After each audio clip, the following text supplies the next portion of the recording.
بڑی مہربانی ادھر منہ موڑ دو ٹھیک ہے نا بس بعد میں چالو کر دیجیے گا بڑی مہربانی بہت بہت شکریہ الحمدللہ نحمده ونستعینه ونستغفره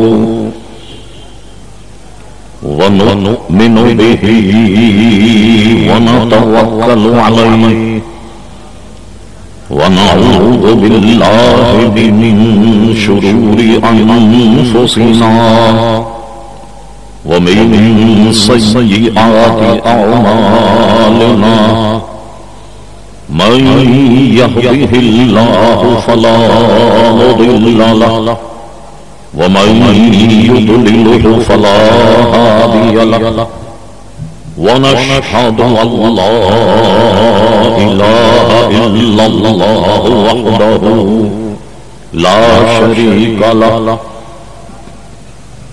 ونشهد أن سيدنا ومولانا محمدا عبده ورسوله أرسله بالحق بشيرا ونذيرا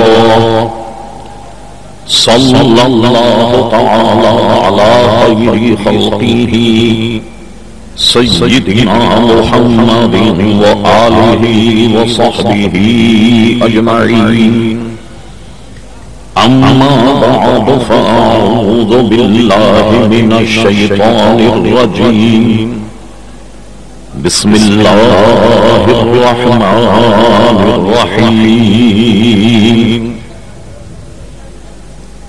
يا أيها الذين آمنوا اتقوا الله وابتغوا إليه الوسيلة صدق الله مولانا العظيم وصدق رسوله النبي الكريم إن الله وملائكته يصلون على النبي يا أيها الذين آمنوا صلوا عليه وسلموا تسليما اللهم صل على سيدنا ومولانا محمد معدن الجود والكرم وآله وبارك وسلم صلاة وسلاما عليك يا سيدي يا رسول الله مخدوم محترم حضرات العلماء کرام مشایخ اعظام لائق سب احترام حاضرین مجلس حصول برکت کے لیے اس فقیر حقیق نے آپ حضرات کے سامنے قرآن مجید فرقان حمید کی ایک معروف آیت مقدسہ تلاوت کی قبل اس کے کہ کچھ عرض کیا جائے اللہ تبارک و تعالیٰ سے دعا ہے کہ وہ اپنے پیارے حبیب نبی کریم رؤوف الرحیم علیہ افضل الصلاۃ والتسلیم کے صدقے و طفیل مجھے حق کہنے کی توفیق عطا فرما ہم تمام مسلمانوں کو اللہ تبارک و تعالی حق سن کر حق قبول کرنے کی اور اس پر عمل کرنے کی توفیق عطا فرما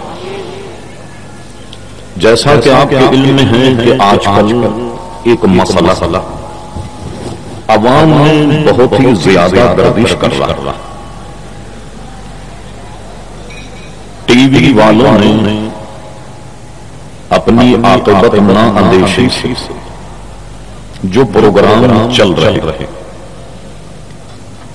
اس میں جب وہ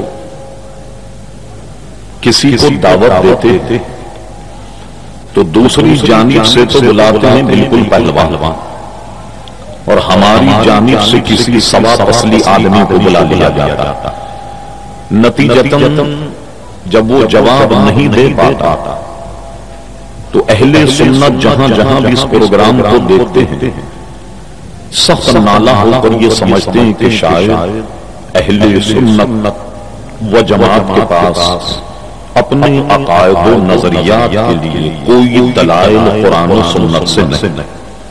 عزیزان گرامی ایسا نہیں، اس لیے میں نے آیت مقدسہ بھی وہی تلاوت کی جس کے تحت مجھے کچھ عرض کرنا۔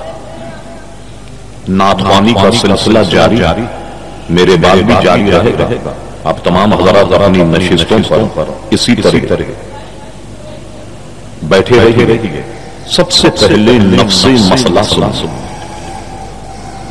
سلسلہ یہ چل نکلا کہ نبی کریم صلی اللہ علیہ وسلم کا وسیلہ پکڑ کر اللہ تعالیٰ سے دعا کرنا کیسا تھا۔ زندگی وصال کے بعد یا دیگر بزرگان دین کے وسیلے سے اللہ تعالیٰ کی بارگاہ میں دعا کرنا کیسا ہے؟ کہا یہ جاتا ہے یہ وہ راہیں ہیں جو شرک کی طرف لے جاتی۔ گویا جو یہ عقائد اور نظریات رکھتے ہیں معاذ اللہ وہ شرک کرتے۔ یہ نظریہ ہم اہل سنت و جماعت کی یہاں الحمدللہ قرآن اور سنت سے یہ عقیدہ بالکل واضح ہے۔ ڈائریکٹ اللہ تبارک و تعالیٰ کے دربار میں بھی دعا کرنی جائز، نبی کریم صلی اللہ علیہ وسلم کے وسیلے سے بھی جائز۔ جب حضور اس دنیا میں نہ تھے تب بھی یہ دعا جائز حضور کے وسیلے سے، جب آپ دنیا میں تھے تب بھی یہ دعا جائز، جب آپ دنیا سے تشریف لے گئے تو حضور کے وصال کے بعد بھی آپ کا وسیلہ پکڑ کر اللہ تعالیٰ کے دربار میں دعا جائز۔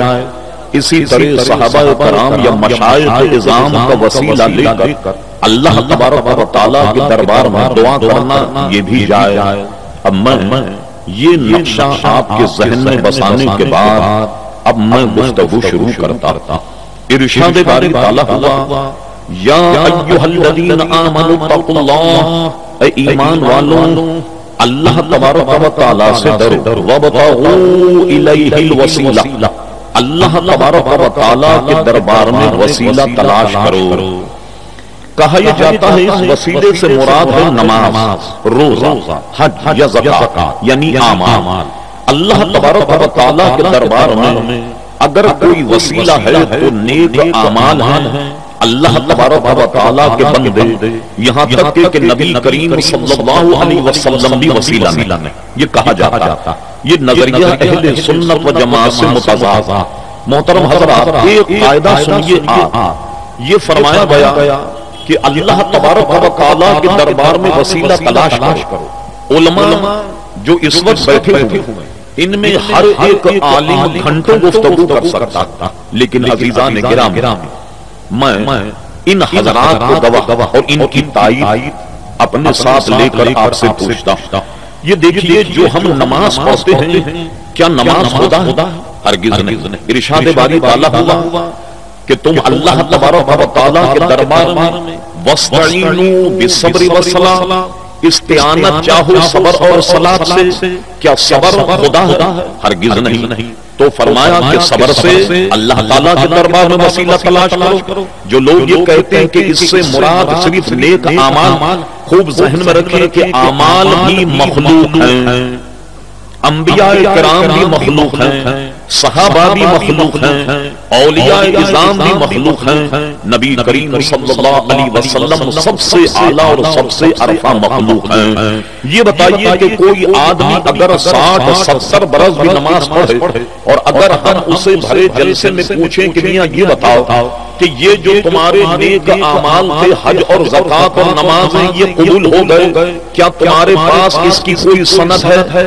ایک آدمی بھی ہاتھ اٹھا کر نہیں کہہ سکتا کہ میرے سارے اعمال اللہ کی بارگاہ میں مقبول ہو گئے اور میرے پاس یہ سند یا مجھ پر یہ الہام آیا۔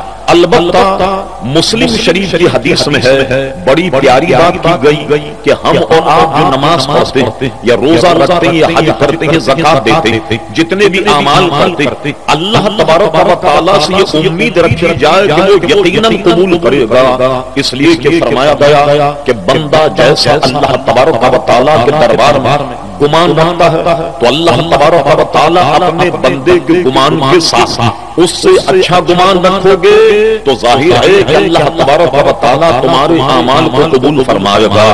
اب اعمال تو ہو گئے وسیلہ، بزرگان دین اور نبی کریم علیہ السلام بھی وسیلہ نہیں۔ مجھے بتائیے ہمیں تو اعمال کا پتہ ہی نہیں کہ یہ اللہ تعالیٰ کی بارگاہ میں مقبول ہے یا نہیں، مگر میں آپ سے پوچھتا ہوں مختصر گفتگو کرتے ہوئے یہ بتائیے کہ ساری مخلوق میں سب سے بہترین مخلوق جناب نبی کریم صلی اللہ علیہ وسلم، یہ بتائیے کہ اللہ تعالیٰ کے دربار میں پیارے مصطفیٰ کی ذات مقبول ہے یا نہیں؟ جب مقبول ہے تو روزہ نماز جس کا ہمیں یہ پتہ ہی نہیں کہ مقبول ہے یا نہیں، اس کا وسیلہ تو جائے۔ جو اللہ تعالیٰ کی بارگاہ میں جو ذات مقبول ہو اس کا وسیلہ کیسے شرک ہو سکتا، ان کا وسیلہ کیسے ناجائز ہو سکتا؟ اس لیے لوگوں نے یہ عزیزان گرامی غلط باور کرایا۔ اب آئیے خود نبی کریم صلی اللہ علیہ وسلم کا وسیلہ سنیے۔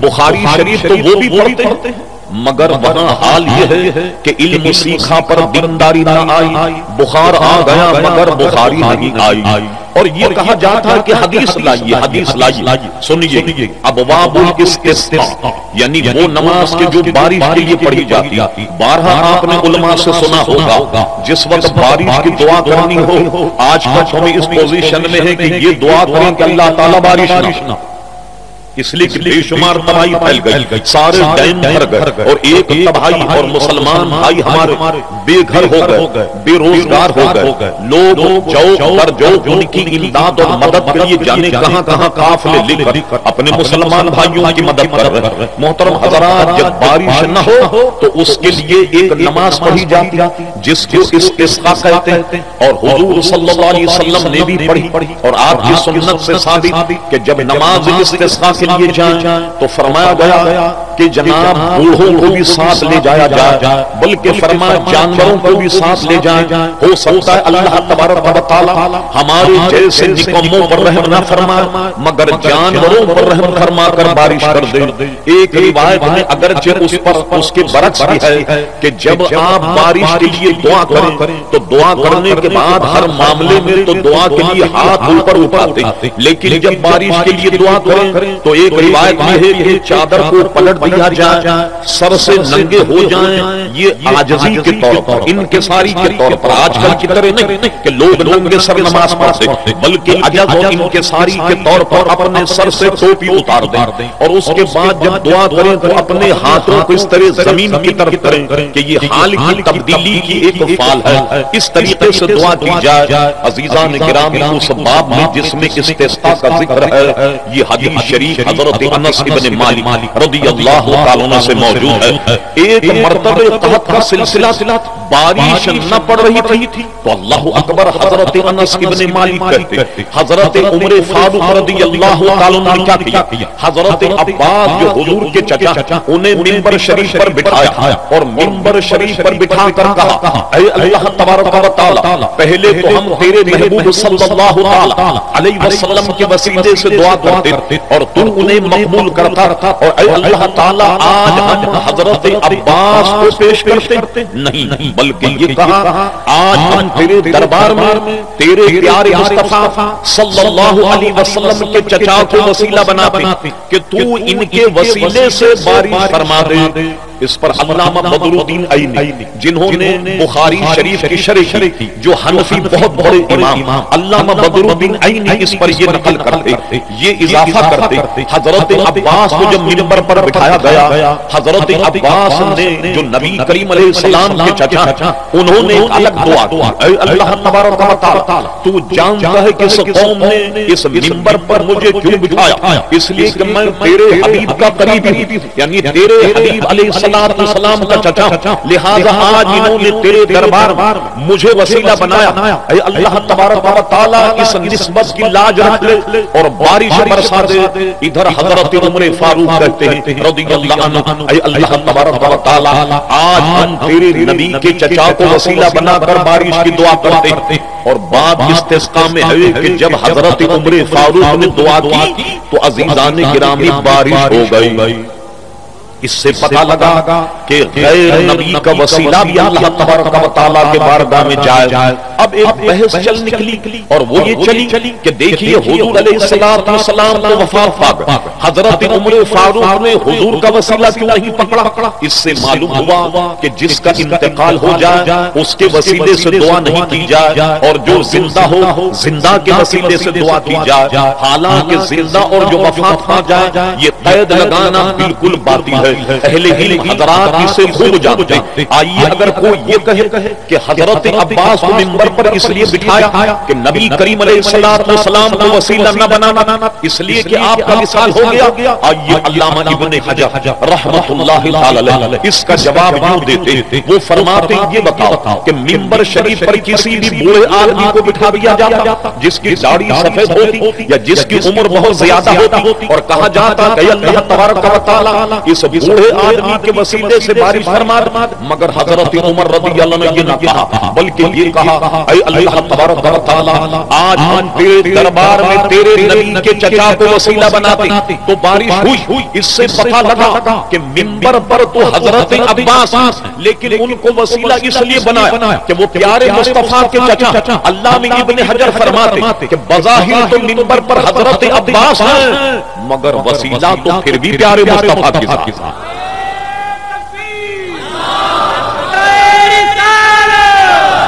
وسیلہ تو پھر بھی حضور صلی اللہ علیہ وسلم کی عزیزان گرامی ذات۔ اب لیجئے ایک آیت اور سنتے چلیے، ارشاد باری تعالیٰ ہوا وَلَوْ أَنَّهُمْ إِذْ ظَلَمُوا أَنفُسَهُمْ جَاءُوكَ فَاسْتَغْفَرُوا اللَّهَ وَاسْتَغْفَرَ لَهُمُ الرَّسُولُ لَوَجَدُوا اللَّهَ تَوَّابًا رَحِيمًا۔ ارشاد باری تعالیٰ ہوا اگر لوگ اپنی جانوں پر ظلم کریں، ابھی ہم کوئی حاشیہ کوئی تفسیر کا حوالہ نہیں دے، صرف قرآن مجید فرقان حمید کا متن سنیے۔ اگر لوگ اے میرے محبوب صلی اللہ علیہ وسلم اپنی جانوں پر ظلم کرے، اور اے میرے محبوب ایسے لوگ جنہوں نے اپنی جانوں پر ظلم کیا یعنی گناہگار سیاہکار، ایسے لوگ جاؤں تیرے دربار میں آ جائیں اور تیرے دربار میں آنے کے بعد کیا کریں؟ فاستغفر اللہ، اللہ تبارک و تعالیٰ سے مغفرت چاہے۔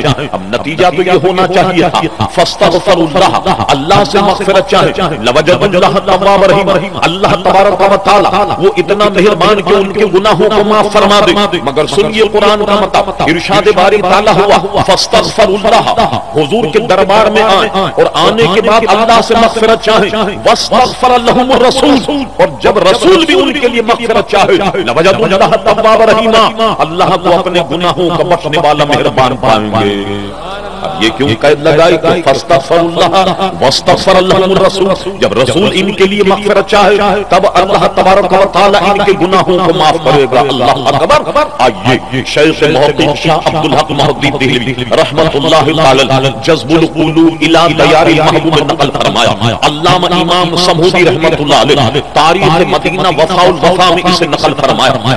شافعی حضرات کے بہت بڑے امام علامہ امام تقی الدین سبکی رحمت اللہ تعالی، کہا جاتا ہے کہ علامہ تقی الدین سبکی رحمت اللہ علیہ یہ فقہ اور حدیث کے اتنے بڑے امام، ان کے زمانے کے لوگ کہتے ہیں اگر ساری فقہ کی کتابیں ضائع ہو جاتی، خدا نہ خواستہ کہیں حدیث کی ساری کتابیں ضائع ہو جاتی، تو علامہ تقی الدین سبکی اتنے بڑے امام ہیں کہ دوبارہ لکھ کر ان کتابوں کو زندہ کر دے۔ علامہ تقی الدین سبکی نے اپنی کتاب شفاء السقام میں بھی اس حدیث کو اور اس روایت کو نقل کیا۔ وہ روایت یہ ہے نبی کریم علیہ السلام کے وصال کے بعد ایک اعرابی ایک دیہاتی نبی کریم علیہ السلام کے مزار پر انوار پر آیا، یعنی وصال کے بعد وہ کیا کرتا ہے؟ ایک مٹھی مٹی اٹھاتا اور اپنے سر میں ڈالتا، وہ زاری کرتا، زارو قطار روتا اور کیا کہتا ہے کہ اے اللہ تبارک و تعالیٰ کے رسول، اللہ تبارک و تعالیٰ کا کلام جبریل امین کے ذریعے آپ تک پہنچا اور آپ سے وہ کلام ہم تک پہنچا، اور اس میں یہ آیت وَلَوْ أَنَّهُمْ إِذْ ظَلَمُوا أَنفُسَهُمْ جَاءُوكَ فَاسْتَغْفَرُوا اللَّهَ وَاسْتَغْفَرَ لَهُمُ الرَّسُولُ لَوَجَدُوا اللَّهَ تَوَّابًا رَحِيمًا۔ تو میں یہ آیت سن کر آپ کے دربار میں آ گیا ہوں اور نہایت میں گناہگار سیاہکار، اب میں آپ کے دربار میں آنے پر فاستغفر اللہ، اللہ سے مغفرت چاہتا ہوں، واستغفر لَهُمُ الرَّسُولُ، میرے آقا آپ بھی میرے لیے مغفرت چاہیں کہ میرا کام تمام ہو جائے۔ علامہ سمودی نے لکھا، اس بر صغیر کا عظیم محدث شیخ محقق نے بھی یہی لکھا، علامہ تقی الدین سبکی بھی یہی لکھتے۔ اس کے راوی حضرت علی رضی اللہ عنہ ہیں، فرماتے جب وہ احو زاری کر رہا، حضور سے اپنی مغفرت چاہ رہا، قسم خدا کی ہم نے حضور کے مزار پر انوار سے آواز سنی کہ جا تیری نجات ہو گئی۔ معلوم ہوا کہ آج بھی کوئی شخص اگر حضور علیہ السلام کے دربار میں جائے اور سچے دل سے توبہ کرے اور یہ التجا کرے کہ یا رسول اللہ صلی اللہ علیہ وسلم آپ بھی میرے لیے مغفرت چاہیں، انشاءاللہ اگر ایمان مضبوط ہوا، پیارے مصطفیٰ کا عشق اگر آپ کے دل اور جگر میں راسخ رہا، تو آج بھی پیارے مصطفیٰ علیہ السلام کے در سے نجات کی سند مل سکتی۔ اب آئیے خود حضور صلی اللہ علیہ وسلم نے کیا اپنے سے کسی کو برکت عطا فرمائی؟ عزیزان گرامی سنی، حضرت فاطمہ بنت اسد، حضرت علی رضی اللہ تعالیٰ کی والدہ ماجدہ، اللہ اکبر، ان کو جب قبر میں اتارنے لگے، نبی کریم علیہ السلام نے کیا کیا؟ قبر میں اتارنے سے پہلے روک دیا، فرما فاطمہ کو روک دیا جائے، یہ ایمان لے آئیں۔ ان کو روکنے کے بعد آج حضور نے کیا کام کیا؟ آج وہ کرم فرمایا کہ شاید اس سے پہلے کسی پر وہ کرم نہیں ہوا۔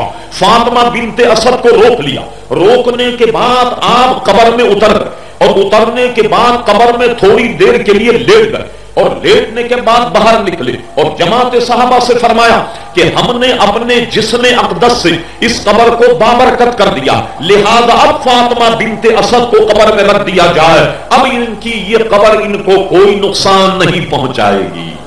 دیکھا آپ نے، حضور نے خود اپنی برکت عزیزان گرامی قبر کو عطا فرمائی، اور اس کے بعد فرمایا کہ فاطمہ بنت اسد قبر میں رکھ دیا جائے، اب یہ قبر کبھی بھی انہیں نقصان نہیں پہنچائے۔ مجھے بتائیے کہ پیارے مصطفیٰ علیہ السلام نے اپنا صدقہ، اپنی برکت حضرت فاطمہ بنت اسد کو دی یا نہیں؟ اہل سنت کا مذہب تو یہ کہ پیارے مصطفیٰ کی شان تو اللہ اکبر، کیا شان ہے ان کی، وہ تو بڑی آن بان کے مالک، ان کی رفت، ان کی بلندی، ان کی شان، یہ تو بہت بڑا مقام۔ ہم نے تو یہ دیکھا کہ صحابہ کرام علیہ الرضوان جس شے کو حضور سے نسبت ہو جائے اس کو بھی اللہ تعالیٰ کے دربار میں وسیلہ بناتے تھے۔ اب آئیے بخاری شریف کتاب اللباس کی حدیث سنیے، اللہ اکبر۔ کتاب اللباس میں ایک حدیث آتی، ایک صاحبہ، ایک صحابیہ، انہوں نے کیا کیا؟ حضور علیہ السلام کے لیے ایک بہترین چادر بھی، اس زمانے میں یہ چادر یا کپڑے بننے کا کام گھروں میں کر لیا جاتا، چادر بہت حسین اور جمیل، ان کی طبیعت یہ تھی کہ یہ نبی کریم علیہ السلام کو ہدیہ دیں تاکہ حضور علیہ السلام اسے اور اسی میں ان کی خوشی۔ اللہ اکبر، وہ چادر پیارے مصطفیٰ کے پاس آئی، حضور نے اس چادر کو زیب تن کیا، وہ بڑی حسین اور جمیل چادر۔ کوئی اگر یہ کہے کہ اس چادر میں پیارے مصطفیٰ کا حسن بڑا نکھر رہا تھا، ارے نہیں، پیارے مصطفیٰ کے صدقے میں چادر کا حسن نکل رہا، وہ بہت عمدہ لگ رہی۔ ایک صحابی کی طبیعت آ گئی، انہوں نے قریب آن کر کے کہا حضور علیہ السلام سے کہا یا رسول اللہ صلی اللہ علیہ وسلم، یہ چادر آپ مجھے عطا فرمان۔ راوی کہتے ہیں جب تک اللہ کو منظور ہوا حضور بیٹھے رہے اور چادر لے کر کمرے میں گئے اور چادر کو طے کر کے جس نے مانگا اسے آپ نے عطا فرما دیا۔ وہ چادر لے کر جب چلا تو صحابہ کرام علیہم رضوان میں سے دو ایک حضرات اس آدمی کے پیچھے دوڑے اور اسے پکڑ لیا۔ پکڑنے کے بعد کہا اے مرد مومن، تو نے یہ کیا کیا؟ تو یہ جانتا تھا کہ حضور کے پاس استعمال کی ایک ہی چادر، تو نے وہ چادر بھی مانگ لی، اور یہ بات بھی تو جانتا تھا کہ حضور صلی اللہ علیہ وسلم کسی مانگنے والے کو انکار نہیں فرماتے، منع نہیں فرماتے۔ حدیثوں میں ہم نے پڑھا کہ جب کوئی شخص حضور علیہ السلام کی خدمت میں کوئی چیز کی التجا کرتا ہے کہ یہ مجھے عطا فرما دے، اگر وہ شے ہو حضور وہ اسے عطا فرما، وہ اگر شے نہ ہو حضور منع نہیں فرماتے بلکہ خاموش ہو جایا کرتے تھے۔ صحابہ کہتے ہیں اور ہمارے بزرگوں نے یہی لکھا کہ حضور نے اپنے دھن، اپنی زبان مبارکہ سے کسی کو بھی کبھی انکار نہیں فرمایا، لا کسی کو نہیں کہا۔ اسی کا تو ترجمہ اعلی حضرت امام اہل سنت مجدد بیت عامرہ صاحب الحجۃ القاہرہ المؤید ملت طاہرہ مولانا شاہ احمد رضا خان فاضل بریلوی رحمت اللہ علیہ یوں فرماتے واہ کیا جود و کرم ہے شہر بطحا تیرا، واہ کیا جود و کرم ہے شہر بطحا تیرا، نہیں سنتا ہی نہیں مانگنے والا تیرا۔ مانگنے والا تو نہیں کا لفظ سنتا ہی نہیں۔ صحابہ نے کہا تم یہ جانتے کہ حضور کے پاس ایک ہی چادر، اور یہ بھی تم جانتے کہ حضور کسی مانگنے والے کو منع نہیں فرما، تو تم نے چادر مانگی کیوں؟ تمہیں چادر مانگنی نہیں چاہیے، حضور کے پاس ایک ہی چادر اور وہ بھی تم نے مانگ لی۔ انہوں نے کہا سنو اے جماعت صحابہ، میں نے یہ چادر اس لیے نہیں مانگی کہ میں اسے اوڑھوں گا یا اس کو بچھاؤں گا، میں نے تو یہ چادر اس لیے مانگی کہ میں لے جاؤں گا اور اس کو گھر میں جا کر اپنے گھر والوں سے کہوں گا کہ اس کو سنبھال کر کے رکھنا، جب میرا انتقال ہو تو میرے انتقال میں اس چادر کو کفن میں رکھنا۔ کیوں رکھنا؟ اس لیے کہ میرا رب پیارے مصطفیٰ کے مستعمل چادر، وہ چادر جو جس میں مصطفیٰ سے مس ہو گئی، اس کی وجہ سے اللہ تبارک و تعالیٰ مجھ پر رحم فرما دے گا۔ میں پوچھتا ہوں بتاؤ کیا صحابہ کرام علیہم رضوان شرک کی تعریف کو ہم سے زیادہ نہیں جانتے؟ کیا ایسا کرنے سے یہ تمام صحابہ کرام، یہ آج کل کا جو ٹی وی کیا فتویٰ لگائے گا، یہ سارے لوگ معاذ اللہ کیا مشرک تھے، یہ سارے لوگ کیا دائرے اسلام سے نکل گئے؟ تم تو پیارے مصطفیٰ کے وسیلے کی بات کرتے ہو، یہاں تو جس چادر کو مصطفیٰ سے نسبت ہو جائے وہ بھی اللہ تبارک و تعالیٰ کے دربار میں بطور وسیلہ صحابہ کرام علیہم رضوان پیش کیا کرتے۔ سنیے حضرت عبداللہ ابن عثمان، یہ حدیث بھی عزیزان گرامی بخاری میں موجود ہے۔ حضرت عثمان ابن عبداللہ فرماتے ام سلمہ ام المومنین حضور علیہ السلام کی زوجہ ہماری ماں حضرت ام سلمہ، ان کے پاس نبی کریم علیہ السلام کے موئے مبارک جو انہوں نے چاندی کی نلی یا چاندی کی ڈبیا میں اس کو محفوظ کر کے رکھا۔ حضرت عثمان ابن عبداللہ فرماتے ہیں کہ جب بھی کوئی بیمار ہوتا یا کسی کو نظر لگ جاتی تو کیا ہوتا کہ وہ ان کے پاس جاتا، وہ کہتی ایک پانی کا کٹورا لیا، پانی کا کٹورا لے کر ہم چلے جاتے۔ حضرت ام سلمہ کیا کرتی، وہ موئے مبارک جس ڈبیا میں تھے تو اس ڈبیا میں حضور کے موئے مبارک اس پانی میں گھول دیتی، اور پانی میں گھولنے کے بعد جب وہ پانی بخار والا آدمی پیتا اس کو شفا ہو جاتی۔ کسی کو نظر لگتی، نظر لگنے والا آدمی اسے پیتا تو اس کی نظر ختم ہو جاتی۔ اللہ اکبر! آپ نے دیکھا کہ ام المومنین ام سلمہ کیا یہ معاذ اللہ شرک کرتی تھی کہ نبی کریم علیہ السلام کو موئے مبارک پانی میں گھول کر کے دے دیا، اور حضور صلی اللہ علیہ وسلم کے موئے مبارک جو پانی میں گھل جائے برکت پانی ہو گیا، لہذا اس سے بخار بھی اتر جاتا، ساری بیماری بھی عزیزانی گرامی اتر جاتی۔ اب بتائیے وہ اشیاء جو صحابہ کرام علیہم رضوان نبی کریم علیہ السلام سے جس کا واسطہ ہو جائے عزیزان گرامی، اس کو بھی وہ باعث سے برکت اور اللہ تبارک و تعالیٰ کے دربار ان کو بھی وسیلہ سمجھتے تھے۔ عزیزان گرامی، میں سمجھتا ہوں کہ سمجھانے کے لیے اتنی بات بہت کافی ہے کہ اللہ تبارک و تعالیٰ کے خاص بندے صحابہ کرام علیہم رضوان، اولیاء اعظام اور انبیاء کرام کا مقام تو بہت بلند، اور پیارے مصطفیٰ صلی اللہ تعالی علیہ وسلم کا مقام تو اتنا بلند۔ آپ نے دیکھا اسلامی بہت بڑا جنگ ہے حضرت خالد ابن ولید، اور یہ معمولی محدث نہیں، اس کو امام بہقی نے نقل فرما، فتح شام میں امام واقدی نے اسے نقل فرمایا کہ حضرت خالد ابن ولید کا ہر معاملے میں مارکے کو سر کرنا، ہر معاملے میں جنگ کا جیتنا یہ اس لیے تھا کہ ان کی ٹوپی میں پیارے مصطفیٰ کے موئے مبارک سے لے ہوئے تھے۔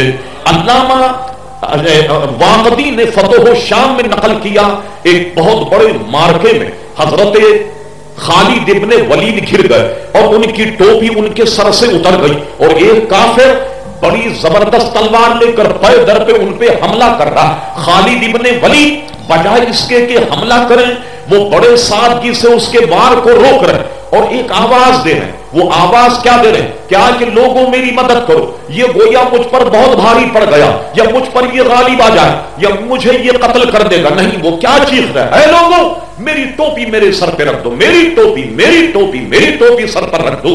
کسی نے کہا بڑی عجیب بات ہے، یہ جنگ